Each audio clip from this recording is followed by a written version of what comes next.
of thunderstorms.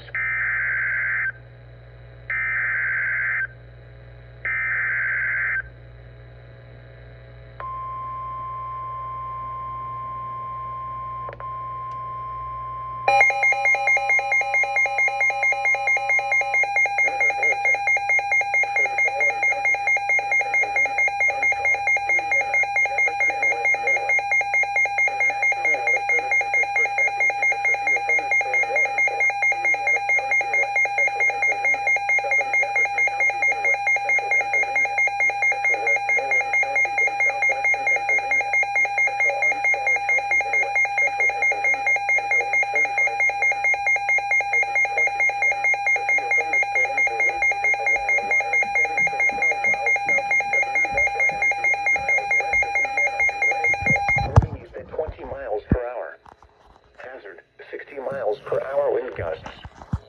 Source, radar indicated.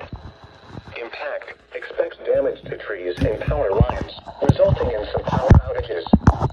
Locations impacted include Indiana, Palmer City, Blairsville, Black Lick, Clymer, Dayton, Chevy Chase Heights, Rossiter, Seward, Bolivar, Ernest, Marion Center, Vintonville, Creekside, Plumville, Chiloctaw, Darmog, Atwood, Dixonville, and Jacksonville. For your protection, move to an interior room on the lowest floor of a building. Wind damage with these storms will occur before any rain or lightning. Do not wait for the sound of thunder before taking cover. Seek shelter immediately inside a sturdy structure and stay away from windows. Please report severe weather by calling 412-262-1988, posting to the National Weather Service Pittsburgh Facebook page, or using Twitter at NWS Pittsburgh.